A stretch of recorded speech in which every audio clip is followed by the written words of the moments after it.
I sacrificed everything to pay off my parents' debt and save their home. Then I found the new deed, signed over to my spoiled sister. They told me I was jealous when I cried. So I showed them the fine print in the financial agreement I had them sign. Their blood ran cold when they realized I technically owned. The moment I finished typing the last zero into my banking app, my hands were shaking so badly I nearly dropped my phone. $270,000. Final payment. Done. I stared at the confirmation screen until it went dark, half expecting it to change its mind. My name is Savannah, and I just spent the last 5 years of my life paying off my parents' debt. Every bonus, every raise, every spare dollar I could scrape together went straight into that black hole. While my friends bought houses and planned destination weddings, I lived in a cramped studio apartment and drove a car held together by duct tape and prayers. But it was worth it. Had to be worth it. This was our family home, the only place I'd ever lived, the place where my height mark still decorated the kitchen doorframe. I couldn't let the bank take it. I walked downstairs to the kitchen where Mom was arranging flowers in a vase, probably for one of Charlie's social media posts. My sister's influencer career meant our house was constantly being rearranged into aesthetic backdrops. "It's done," I said, trying to keep my voice steady. "I just made the final payment." Mom barely looked up. "Oh, that's nice, honey. Did you remember to pick up those specialty light bulbs Charlie needed? She has a sponsored post due tomorrow." The excitement in my chest deflated like a punctured balloon. "Mom, did you hear what I said? The debt is cleared. The house is safe." Of course, of course." She adjusted her rose. "We never doubted you'd handle it. You're so good with money, unlike your sister. Speaking of which, she needs the new landscaping budget for her YouTube travel series. Something about brand consistency?" I gripped the kitchen counter. "That money is for fixing the sprinkler system." "Well, your sister's career is taking off. We need to support her while she has momentum. You understand?" "Right, sweetie?" Before I could answer, Charlie bounced in wearing what looked like $300 worth of athleisure. "Mom, the lighting is perfect for my morning routine video. Can you help me set up?" Mom immediately abandoned her flowers.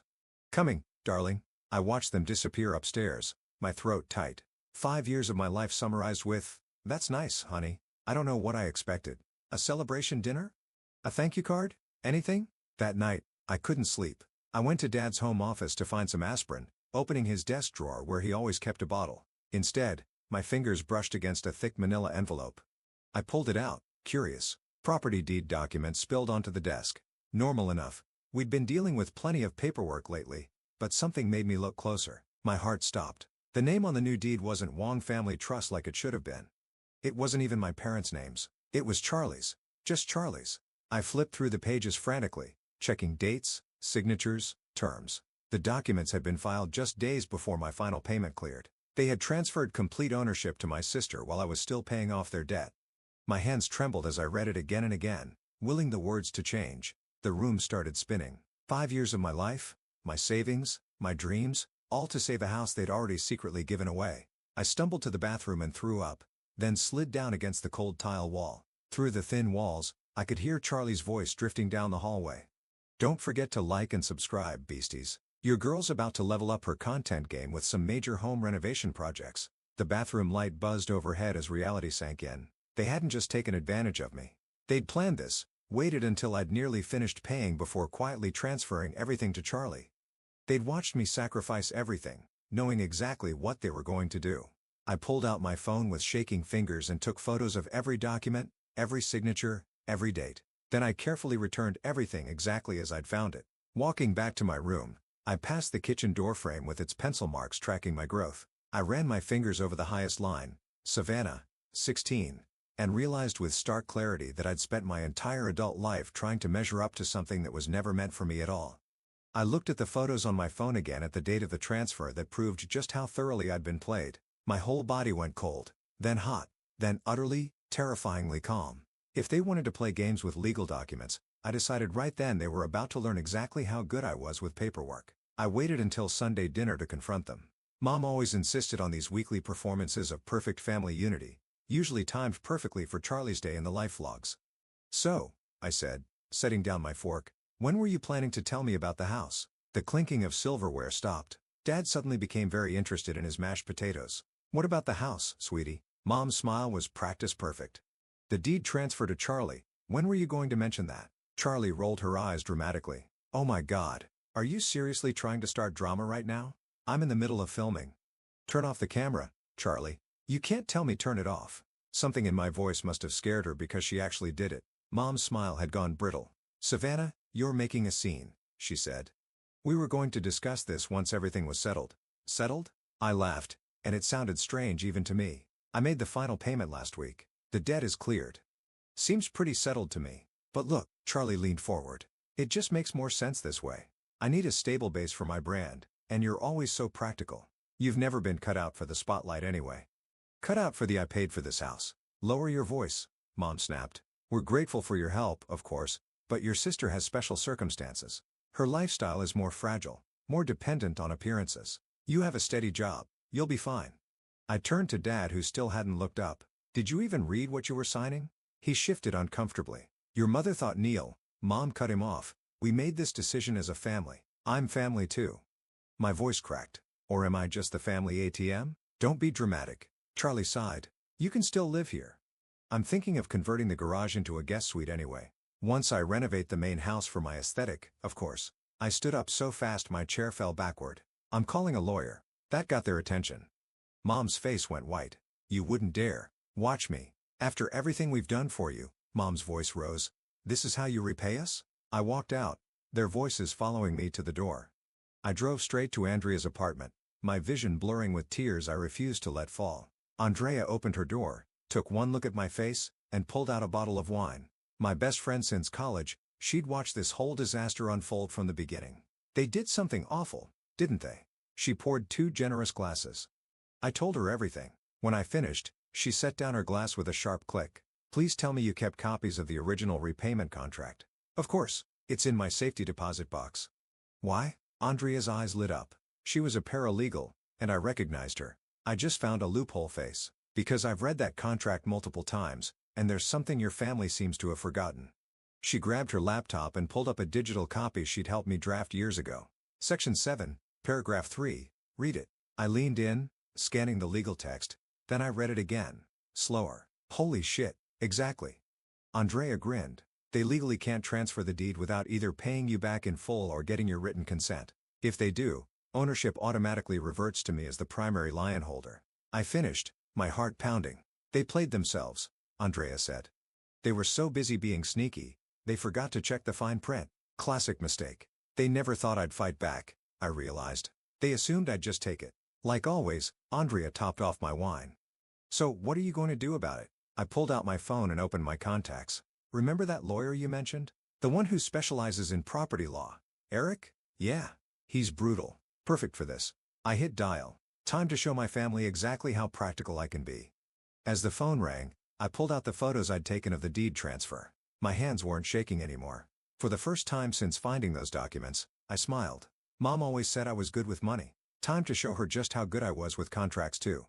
"Hello. This is Eric Norton's office," a voice answered. "Hi," I said. "I need to discuss a fraudulent property transfer. How soon can I schedule a consultation?" Andrea raised her glass in a silent toast. Across town, my family was probably still sitting at that dinner table thinking they'd won, thinking I'd back down like always. They had no idea what was coming. Eric Norton's office was exactly what you'd expect from a high-end property lawyer. All glass, chrome, and quiet money. The man himself was younger than I expected, barely older than me, with the kind of precise attention to detail that made me instantly glad he was on my side. "So," he said, scanning the documents spread across his desk, "they transferred the deed without settling the lien or obtaining written consent from the primary lion holder, you." "Yes. And you have proof of all payments made." I pulled out my folder. Every transaction dated and documented, plus emails discussing the arrangement. He picked up the original contract, eyes narrowing at Section 7. "This clause is interesting. Did they have legal representation when signing?" "No. Mom said it wasn't necessary since we're family." Eric's mouth twitched. "Family or not, this is legally binding. They breached the terms the moment they filed that transfer." My phone buzzed. A text from Charlie. "Hey, sis. Need a tiny favor. Can you spot me $5K for my Mykonos trip? It's for work. My followers are dying for Mediterranean content. You're so good with money stuff." I showed Eric the message. "They haven't even told her about our meeting." Typical. He straightened the papers with precise movements. "Here's what's going to happen. We'll file a notice of breach, giving them 30 days to either reverse the transfer or repay your contribution in full with interest. And if they don't, then ownership legally reverts to you. Given the documentation, it's fairly straightforward." I thought about Mom's face when she realized I was serious. They won't go quietly. They rarely do. He pulled out a calendar. I suggest serving them formal notice at a time when everyone's present. Makes it harder to claim they weren't informed. An idea formed in my mind. What about during dinner? They never skip Sunday dinner. Perfect. I'll have the papers ready by Friday. Walking out of his office, I called Andrea. I need a favor. How good are you at making fancy envelopes? Like wedding invitation fancy or ransom note fancy? Somewhere in between. I'm planning a special dinner delivery. She laughed. I'm in. Want me to help serve them too? Actually, yes. They're less likely to make a scene with an outsider present. Another text from Charlie popped up. Hello? The flight deals expire tonight. Don't be selfish. I typed back. Can't wait for Sunday dinner. I have something special planned. Mom called almost immediately. Savannah, are you bringing someone? Should I set an extra place? Just Andrea. And, yes, please set an extra place. It's going to be a memorable meal. I spent the next few days gathering everything, bank statements, transfer records, timestamps of every payment. Andrea helped me arrange them in elegant envelopes, one for each family member. You're really gonna do this, she said, sealing the last envelope. They gave me no choice. No, they didn't. She squeezed my hand. I'm proud of you. Sunday arrived with perfect timing. Mom had decorated the table elaborately, probably for Charlie's social media. Dad was quieter than usual, picking at his sleeve. Charlie bounced between selfie poses. So, Mom beamed as we sat down. Charlie has exciting news. Tell them, sweetheart. I got sponsored by a major collagen brand, Charlie squealed. They love what I'm doing with the house aesthetic. Mom and I were thinking of redoing the whole first floor to match their vibe. Interesting timing, I said, pulling out the envelopes. I have some news too. I placed an envelope in front of each of them. Mom's smile faltered. What's this, honey? Open it. They did. The sound of rustling paper filled the room, followed by absolute silence. Mom's hands started shaking. Dad's face went gray. Charlie just looked confused. I don't understand all this legal stuff, she whined. Let me help, I said, opening my laptop. These are copies of the original contract. And these, I pulled up the bank records, are timestamps of every payment I made, all $270,000 worth. Savannah, Mom whispered. What have you done? No, Mom. What have you done? You have exactly 7 business days to settle your debt, or the house becomes mine legally and completely. You can't. I can. It's all in the contract you signed. Maybe you should have read it more carefully. Charlie's face crumpled. But what about my collagen campaign? I stood up, Andrea following suit. You have 1 week. Choose carefully. Walking out, I heard Mom start to cry and Dad trying to calm her. But for the first time in my life, I didn't turn back to fix it. They'd made their choice. Now it was time for consequences. The next week passed in a blur of angry texts and missed calls. Mom cycled between guilt trips. How could you do this to your family? And thinly veiled threats. You'll regret this, Savannah. Dad sent one message. Please, let's talk about this. I ignored them all. Charlie, meanwhile, went on a social media rampage. Her followers got treated to tearful Instagram stories about toxic family members and dealing with betrayal. She never mentioned the money, of course. That wouldn't fit her carefully curated image. On day 6, Mom demanded another family dinner. Fine. I texted back. 7 p.m. I'll bring the paperwork. Andrea offered to come again, but I needed to do this alone. When I arrived, the dining room looked like a magazine spread. Mom had really outdone herself. Crystal glasses, fine china, fresh flowers, like she could pretty her way out of this. Sit down, honey, she said, eerily calm. We need to discuss this as a family. I took my usual seat, noting how they'd positioned themselves, Mom and Dad on one side, Charlie on the other, me, alone at the end. We've been thinking, Mom continued, pouring wine nobody touched, about your demands, and we have a counter-proposal. The contract isn't up for negotiation. Just listen, Dad pleaded. Your mother has a plan. Mom smiled her real estate agent smile. We're going to renovate the house, make it a proper content creation space for Charlie's brand. Once it's established, we can all benefit as a family. All benefit, I laughed, like how I benefited from paying off your debt. That's different, Charlie cut in. This is about building something.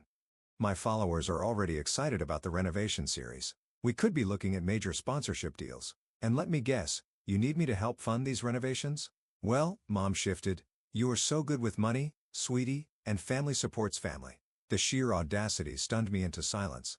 They still didn't get it, or maybe they did and just didn't care. I pulled out my phone, opened my banking app. Let me show you something. I placed the phone on the table screen up. This is my savings account.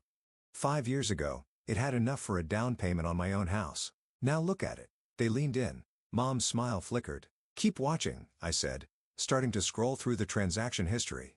Every payment I made to save this house, every bonus I gave up, every raise that went straight to your debt. 5 years of my life documented in numbers. Savannah, Dad started. I'm not finished. I pulled up the property records on my laptop. And this is the deed transfer you tried to hide from me, dated 3 days before my final payment cleared. Were you laughing about it? Watching me drain my accounts while you plan to give everything to Charlie? It's not like that, Mom protested. We were trying to secure your sister's future. What about my future? My voice cracked. Did that ever matter to you? Of course it did. But you're stable, responsible. Charlie needs to grow up, I snapped. And you need to pay what you owe. You have 24 hours left. Charlie burst into tears. Real ones this time. Not the pretty kind she used for videos. You're ruining everything. My followers are expecting. I don't care about your followers. I stood up so fast my chair toppled. I care about the 5 years you all stole from me. The dreams I gave up. The relationship I lost because I was too busy saving this house. That made them pause. They'd never heard me yell before. 1 day left, I said, gathering my things. Either pay me back in full or I'll see you in court. We don't have that kind of money, Dad said quietly. You know that. Then I guess you better start packing. Mom grabbed my arm as I turned to leave. You wouldn't really throw your own family out. This isn't you, Savannah. I looked at her hand, then her face. You're right, the old Savannah would have forgiven you, would have found a way to fix this, but you killed her, Mom. Little by little, payment by payment, lie by lie. I pulled free from her grip. The daughter you raised, the one who always put family first, she's gone, and you have only yourselves to thank for that. Walking out, I heard Charlie start another crying fit and Mom trying to console her. Dad called my name, but I didn't look back. Let them cry. Let them panic. Let him finally feel a fraction of what I'd felt, finding that deed with Charlie's name on it. They had 24 hours to make it right, but deep down, I knew they wouldn't. They never did. The deadline came and went. No payment. No calls. Just silence. I was about to contact Eric when Aunt Michelle showed up at my apartment unannounced. We need to talk, she said, pushing past me into my living room. Mom's sister had always been the family fixer, swooping in during crises with her special blend of guilt and manipulation.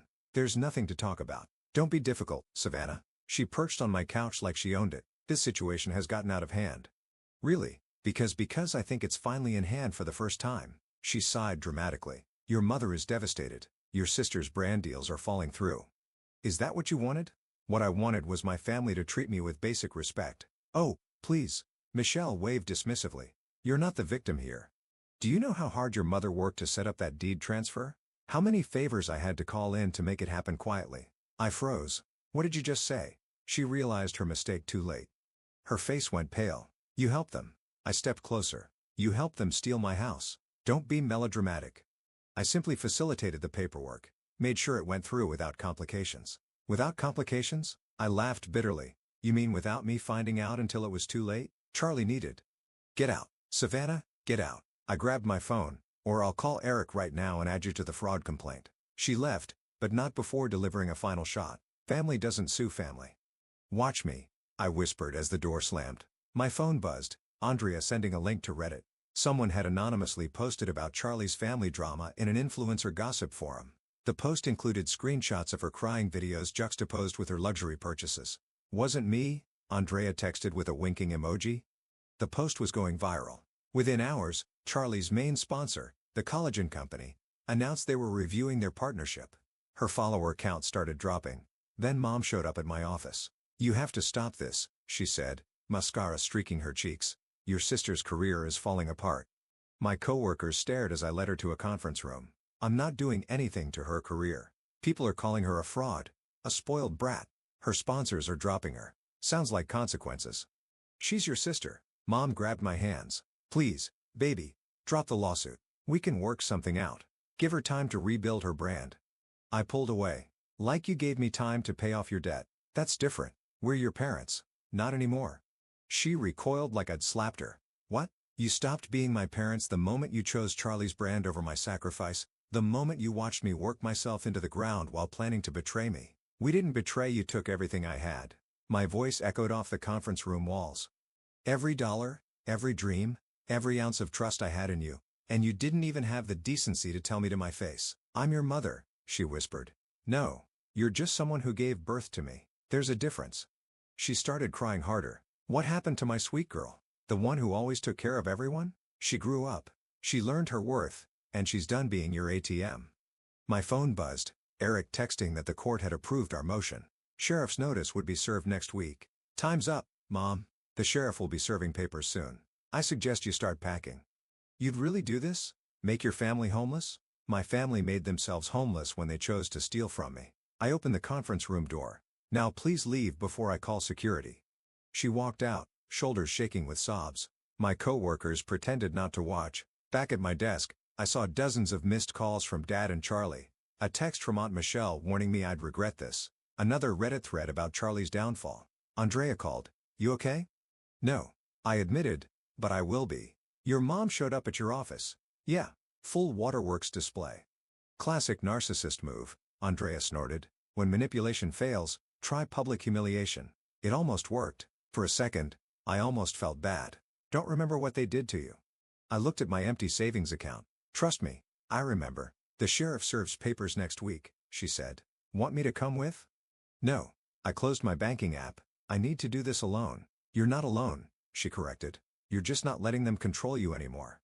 She was right. For the first time in my life, I wasn't fixing someone else's mess. I was finally cleaning house. 3 days before the sheriff was due to serve papers, I ran into River at the coffee shop near my office. My ex looked exactly the same. Tall, kind eyes, that slight crook in his smile. We'd broken up 2 years ago when I chose my family's debt over our future together. Savannah? He stopped mid-reach for his coffee. I heard about everything. Let me guess. You saw Charlie's meltdown videos? Actually, Andrea told me. He shifted awkwardly. I wanted to call, but we haven't spoken since you moved out. The barista called my name. River grabbed my coffee before I could, holding it out like a peace offering. Have a minute to catch up. We found a quiet corner table. For a moment, we just sat there remembering all the Sunday mornings we'd spent in places like this, planning a future that never happened. You were right, I said finally. About my family, about all of it. I didn't want to be right. He stirred his coffee absently. I wanted to be wrong about how they were using you. Remember when we found that perfect house? The fixer-upper with the big yard? 3 bedrooms, vintage kitchen. You loved the bay windows. We could have bought it if I hadn't given that down payment to my parents instead. He reached across the table then stopped himself. Are you okay? Really? No. I surprised myself with the honesty. I'm angry and hurt and so tired of being the responsible one. You're doing the right thing, you know, standing up for yourself. Am I? Because it feels like I'm turning into them. Cold, calculating, focused on revenge. Hey, he caught my eye. Protecting yourself isn't revenge. Getting back what's yours isn't cruel. Dad showed up at my apartment yesterday, begged me to reconsider, said we could all sit down, work something out. What did you say? That they had 5 years to work something out. Now they get consequences. River nodded slowly. The Savannah I knew would have caved, would have found a way to fix everything for everyone else. She's gone. No, he said softly. She's just finally fixing things for herself. My phone buzzed. Eric calling? I stepped outside to answer. The sheriff's office moved up the timeline, he said. They're serving papers tomorrow morning. My stomach dropped. That's fast. Having second thoughts. No, just reality hitting hard. You can still back out. No, I said firmly. I can't. I went back inside to find River waiting by the door. Everything okay? He asked. Sheriff's coming tomorrow. It's really happening. He touched my arm gently. Need company? I need to do this alone. You've done enough alone. His voice was kind but firm. Let someone be on your side for once. Before I could answer, my phone exploded with notifications. Charlie had gone live on Instagram sobbing about betrayal and family loyalty. The comments were brutal. People calling her entitled fake, questioning her whole career. River peered at my screen. She really doesn't get it, does she? None of them do. They still think I'm being selfish. You know what's selfish? Watching your daughter drain her life savings while plotting to steal her inheritance. I looked up at him, surprised by the anger in his voice. What? He shrugged. I watched you kill yourself trying to save them. Watched you give up everything, including us, because family came first. They didn't deserve that kind of loyalty. I miss you, I said suddenly. I miss who I was when I was with you. She's still there, just stronger now. He smiled that crooked smile. Want me to come by tomorrow after everything's done? I thought about facing the empty house alone. Yes. I'll bring pizza like old times. Walking back to my office, I felt lighter somehow. River had always seen through my family's manipulation even when I couldn't. Having him back even as just a friend felt like recovering a piece of myself I'd lost. My phone buzzed again, Andrea sending another Reddit thread about Charlie. This one detailed every luxury purchase she'd made while I was paying off the debt. Still not me, she texted. But Karma's got a group chat now. I smiled, putting my phone away. Tomorrow would be hard, ugly, the kind of day that changes families forever. But for the first time, I was ready for it. Let them cry. Let them rage. Let them finally face the truth about themselves. I had nothing left to give them and everything to gain back. The sheriff arrived at 9 a.m. sharp. I watched from my car as he walked up the front path I'd helped Mom plant with hydrangeas last spring. Everything looked so normal, so deceptively peaceful. Charlie opened the door, phone already recording. What's happening? Are you, here to arrest someone? The sheriff remained professionally neutral. I'm here to serve legal notice of property transfer. Are your parents home? Oh my God. Charlie's voice went shrill. She actually did it. Mom? Dad? I got out of my car as my parents appeared in the doorway. Mom's face crumpled when she saw me. You can stop this, she pleaded. It's not too late. It was too late the moment you signed those transfer papers. I nodded to the sheriff. Please proceed. He began reading the court order. Dad stared at his feet. Charlie kept filming, probably thinking this would salvage her failing influencer career. You have 72 hours to vacate the premises, the sheriff concluded. This is my house, Charlie shrieked. I have the deed. Not anymore, I said quietly. Mom slapped me. The crack echoed across the front yard. Even the sheriff stepped back. I raised you better than this, she hissed. I touched my stinging cheek. No, Mom. You raised me exactly for this. You taught me that family means taking what you want and calling it love. Mom, the sheriff warned, any further physical contact and I'll have to file additional charges? Mom retreated shaking. Dad finally looked up. Can we at least get our things? 72 hours, I repeated. Anything left after that becomes my property. Charlie was having a full meltdown now, her live stream capturing everything. Comments flooded in, some supporting her, others calling this karmic justice. My followers will hear about this, she screamed. Everyone will know what you did. Good. I met her eyes. Let them know exactly what happened. How you lived in luxury while I paid your parents' debt. How you all plotted to steal my inheritance. Tell them everything, Charlie. For once in your life, be honest. She ran inside, slamming the door. Mom followed, but Dad lingered. I have something for you, he said softly. He disappeared inside, returning with a worn cardboard box. What's this? Your baby photos, school awards, things your mother wanted to throw away when we made the transfer decision. He set the box at my feet. I couldn't do it. Why not? Because you're still my daughter even if I've been a coward about showing it. The sheriff cleared his throat.